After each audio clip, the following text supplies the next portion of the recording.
packaging it with talent who, who have a certain appeal and that are going to, execute that script and make it the best it can possibly be. Public now is very much aware of what's being made. Their information is readily available at their fingertips because of the internet, and so it all boils down to making a quality movie. Rebates and tax incentives that basically make a huge dent in your budget. Then we will always have to have a certain portion of sales. Back in the mid-'80s, during the video boom boom days, and it's been interesting to see the evolution of the different media. Primarily, my background, I started off working at New World in their international distribution and licensing department, and it took me to all sorts of crazy places all over the world, meeting with clients and selling and licensing them rights to the catalog and the new films that we were producing back in those days. And now I have segued from just doing licensing and distribution to producing, optioning scripts, making offers to actors, basically packaging and financing, and still selling, because that is something that it's a unique skill set that I have, and that I continue to develop and have clients who I've had some clients I've had in the 32 years since I started that are still working with me and still licensing films for me. But the difference is that I have my own movies, and then I also sell for other people as well. It's just interesting that in the 32 years that I've been in the business, we've seen the shift from video to DVD to now SVOD and the VOD platforms, which are streaming all over the world and getting content to all the consumers. So the way that we deliver movies has dramatically changed. I mean, it all starts with the screenplay. I worked for a very famous producer named Dino De Laurentiis, and Dino was adamant about always having a great screenplay, because it's the blueprint.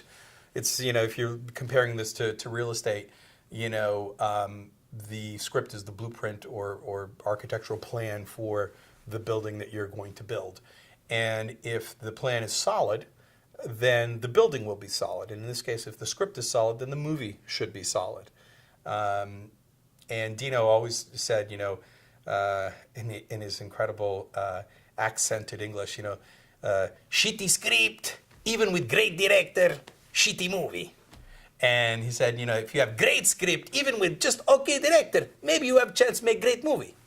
So I think that, for us, it's really about, and that's interesting, that part hasn't changed. It all starts with with a great story that deserves to be told, and then packaging it with talent who have a certain appeal and that are going to, execute that script and make it the best it can possibly be.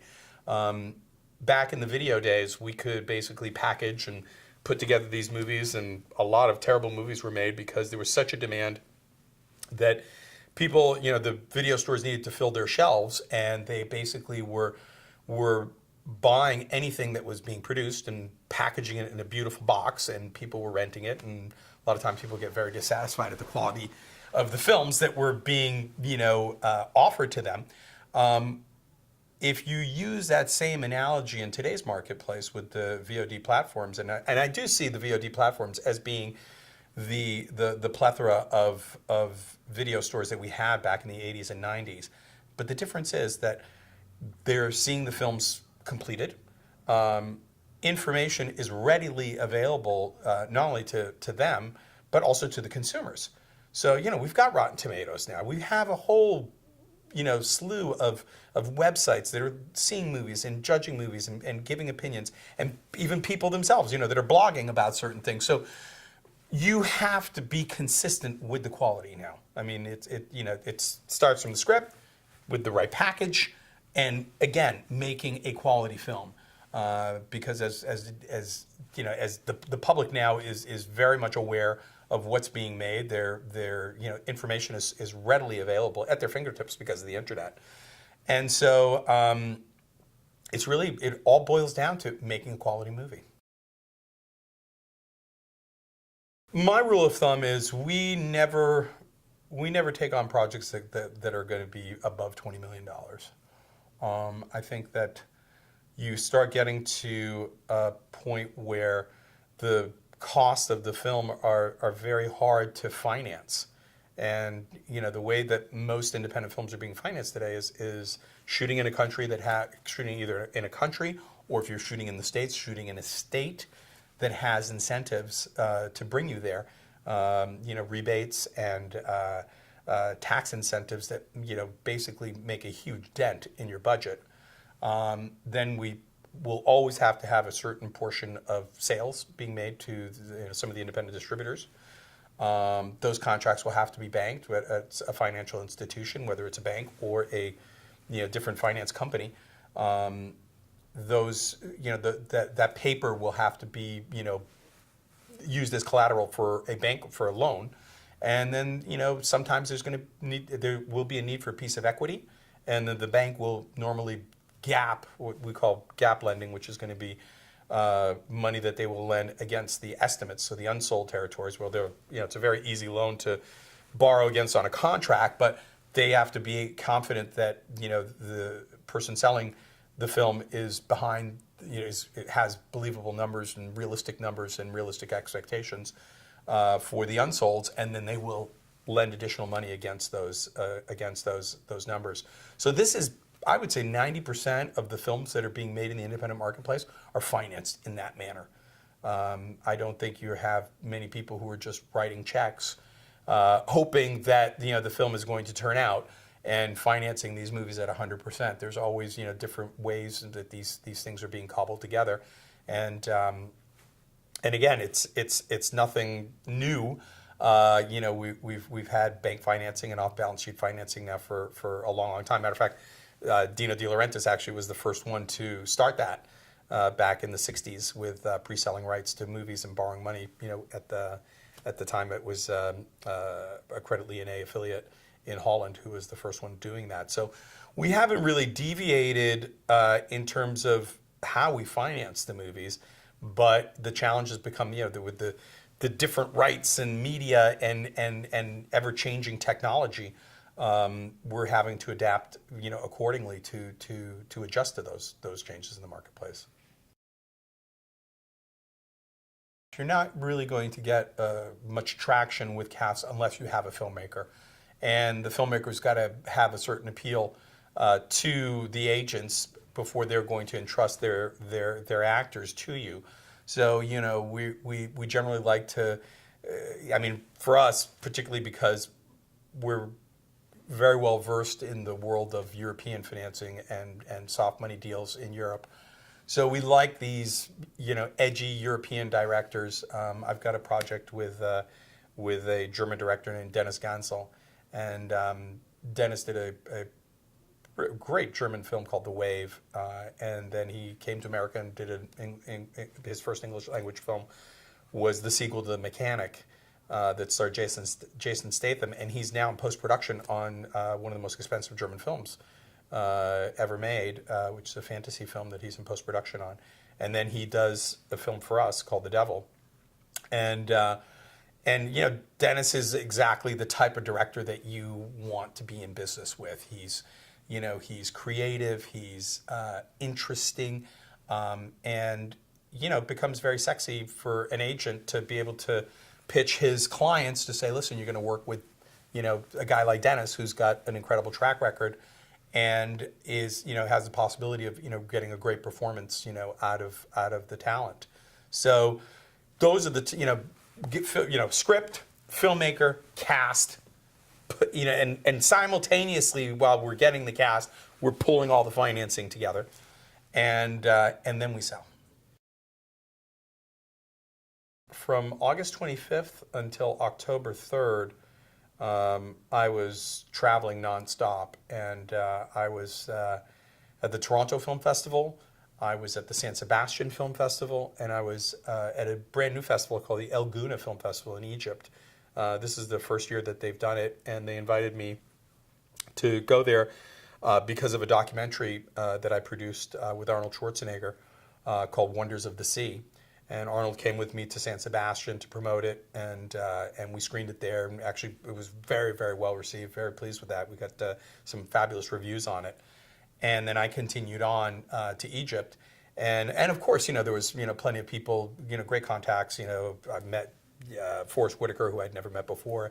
I saw Oliver Stone, again, who I have already previously met, and I also got to spend some time with Tarak Ben Ammar, who is somebody who I've also known for decades, but somebody who I really respect and is one of the most powerful media guys in Europe today. But they were all in Egypt, and it was great to be with them, to hang out with talent, but also during the Toronto Film Festival and San Sebastian, I spent a lot of time with my clients, and one of the things that's great with, as I said, keeping my finger on the pulse of the marketplace is that I know who's good, who's not, what they're buying, what's working, what's not working, and you need to be in constant touch, which is why guys like me are always on the road, running around.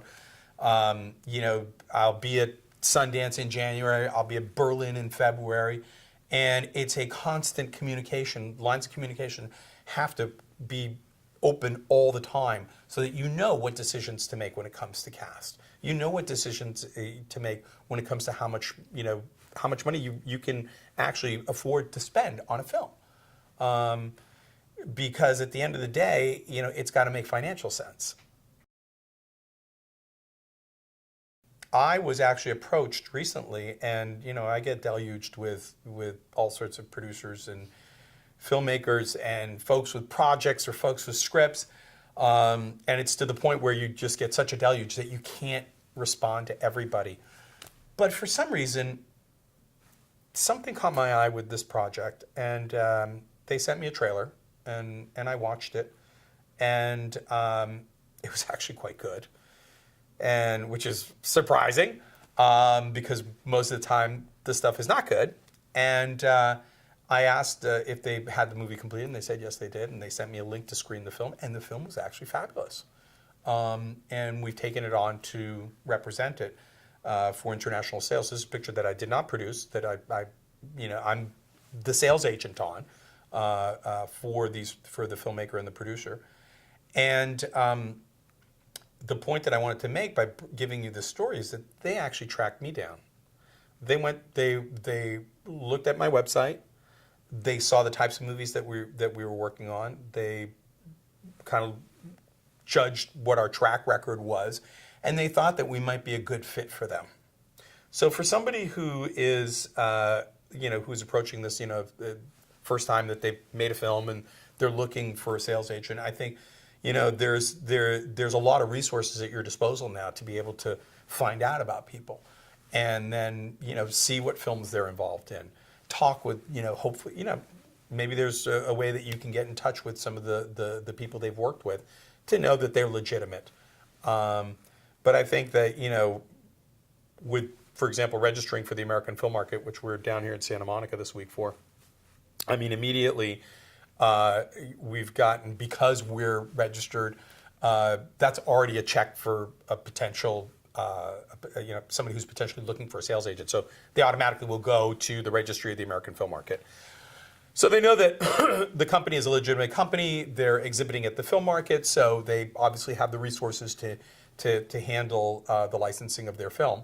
And then it would be, I would then do research on, literally go to the websites and start, culling through and seeing what kinds of films they represent. Obviously, if you have a smaller film and these guys just do big, huge event, $50 million movies, it's not going to be the right fit. But like these producers that tracked me down, they looked at the films that we'd done, and I've been involved with big movies. I've also been involved with tiny little movies.